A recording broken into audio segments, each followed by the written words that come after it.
When justice bends to power, democracy begins to crack.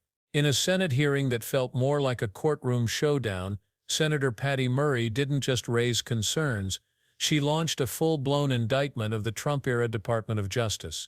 Sitting across from Attorney General Pam Bondi, Murray called out what millions have only whispered, that under Trump's influence the DOJ has been twisted into a weapon for chaos, loyalty, and political vengeance. And Bondi? She didn't even flinch. Because what do you say when the facts are this damning? From mass firings to secret grant cancellations. When you cut off the community-based violence intervention and prevention initiative funding, were you aware it is used to prevent and reduce violent crime? Yeah, Senator, you weren't here for that, so I'm going to have to repeat myself. We have cut grants. I think we've cut 6%. But if we have cut a grant that you feel should not be cut, please reach out to me. I will personally look at it. We've turned multiple grants back on. Okay. We have an appeal process. But if you want to come to me directly, I would be happy to sit down with you and look at that and help you. I'm happy. I appreciate that. Again, we're doing everything we can. Okay, but let me just ask you, when you cut off the expanding access to sexual assault forensic examination grant, were you aware that that grant helps our authorities prosecute rape and sexual assault? I have no idea about that specific grant you're talking about. That's why I said if you want to come sit down with me, I would never cut a grant intentionally that has anything to do. Those recipients on the other end across the country. Can you give me the details of that grant? I can absolutely do that, and my staff will get that to you. But those are two critical ones that I just wanted to ask you about today. Again, we've turned many grants back on, and we'll continue to. If you want to call me, and we can discuss them with you. Okay, in your budget request, you propose consolidating the Office on Violence Against Women into the Office of Justice Programs.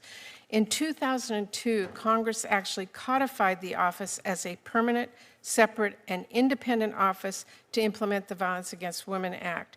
We did that to make sure that violent crimes against women receive the necessary attention, expertise, and resources, and to give the office a strong, independent voice within the Justice Department and federal government. Now your department wants to fade that into the OJP, which violates the intent of the law that we passed. It makes grant programs less effective, and it places a lot more barriers for victims and services they need. And I see that you're cutting the office's resources by about a third. So will you commit to us, the Appropriations Committee, to follow the law and maintain OVW as a separate grant entity? I will follow the law, but I will not keep that as a separate grant entity. You and I can disagree all day long on what the law is. Well, that's being consolidated into the Office of Justice Programs. I'm not going to cut, let me answer, I'm not going to cut anything that's going to hurt violence against women. Not my question. It will eliminate. I'm asking, just for your information, Attorney General, in 2002, we codified the office as a permanent, separate, and independent office. So that you need to go back and take a look at that. I know my time is out, but I thank you very much for the time. From defying court orders to dismantling offices meant to protect rape victims, what unfolded in that hearing wasn't just troubling, it was terrifying. This wasn't incompetence. This was strategy. A blueprint for tearing down institutions and replacing them with blind allegiance. Let's break it down. Senator Murray opened the hearing by pulling no punches. She described a DOJ where respected career officials were fired simply for doing their jobs, where entire divisions were erased overnight, and where thousands of employees were being forced out with buyouts or quiet threats. This wasn't just an HR crisis, it was a purge. And what was it all for? To clear the way. For what exactly? Murray made it clear to remove any trace of independence and to replace law and order with Trump's personal agenda. Then came the whistleblower bombshell.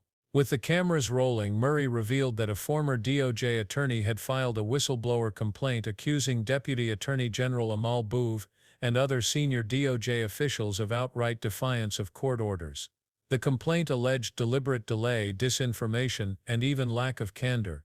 In plain terms, lying to courts, manipulating timelines, and obstructing justice. And what happened to that whistleblower? They were fired. For doing what? For telling the truth to the court. You'd think any attorney general would want to set the record straight. Instead, Bondi ducked. She refused to discuss the case, refused to condemn the alleged actions, refused to promise it wouldn't happen again. When pressed, she didn't even say she believed the DOJ should follow court orders, only that they would when it gets to the Supreme Court. Translation? They'll obey the law when they're forced to. Until then, it's anyone's guess. It was a chilling moment. But things got even worse. When asked directly if she would prevent the kind of misconduct outlined in the whistleblower report from continuing, Bondi went off script. She stopped talking about facts. Instead, she pivoted to personal loyalty.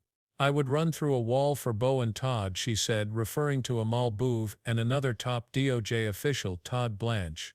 Not I'll defend the law. Not I'll protect the department's integrity. Just blind allegiance. It was a jaw-dropping moment.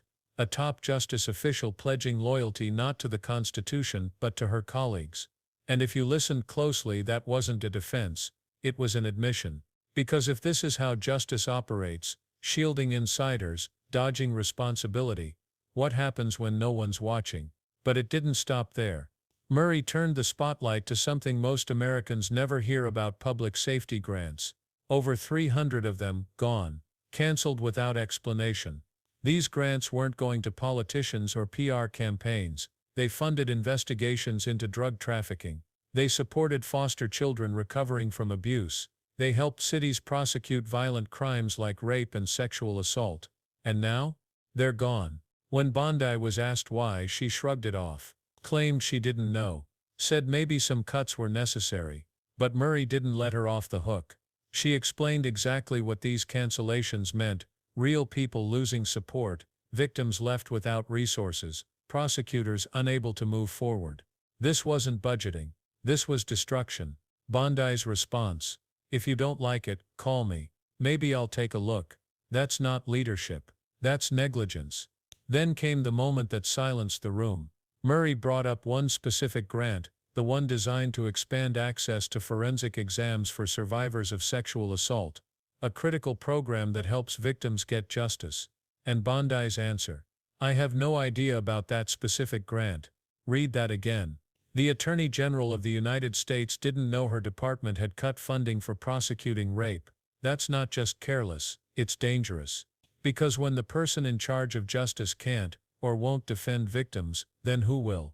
Bondi tried to shift blame, said she'd never cut something intentionally, promised to review it if someone reached out. But it was too late. The damage had been done. She wasn't just uninformed, she was unaccountable. And it proved everything Murray had been saying: this DOJ isn't serving the public, it's serving a political machine. Still not convinced? Just wait. Murray saved her most devastating point for last.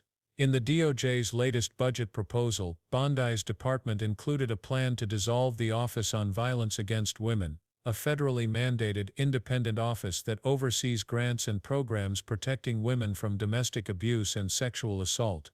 Congress had made it permanent in 2002, by law. It exists to ensure survivors have direct access to justice and support, without being buried under bureaucracy. And what did Bondi's DOJ propose?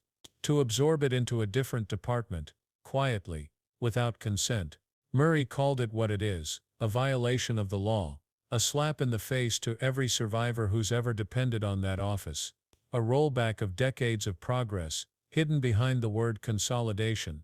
And again, Bondi didn't deny it. She admitted it, said flat out, you and I can disagree on what the law is. She wasn't defending a decision. She was rewriting the rules. That's not streamlining, that's sabotage. Because without that office, survivors lose a direct line to justice, resources disappear, grants become harder to get, and victims, they fall through the cracks. This wasn't a budget decision. It was a targeted dismantling of protection for the most vulnerable. So ask yourself, if they're doing this out in the open, what are they doing behind closed doors? This hearing wasn't just political noise, it was a signal flare. A warning that when institutions are stripped of integrity, and leaders stop being accountable, the damage isn't abstract, it's personal. It's the rape survivor who can't get a forensic exam, the abused child who loses support, the whistleblower who gets fired for telling the truth. The official who pledges loyalty not to justice, but to their boss. Senator Murray didn't come to make headlines, she came to fight. And in that room, she made one thing clear: if the Department of Justice won't defend the American people, then someone else has to. And that someone could be you. Because this isn't just about Trump or Bondi or politics, it's about what kind of country we're becoming. If we let loyalty replace law, if we let silence replace truth, then the damage won't stop with the DOJ. It'll reach every corner of our system. So if you care about justice, if you believe in accountability, if you're tired of watching officials dodge responsibility while real people suffer, don't scroll past this. Stay engaged, speak out, share this video, and subscribe, because what's coming next is even more explosive.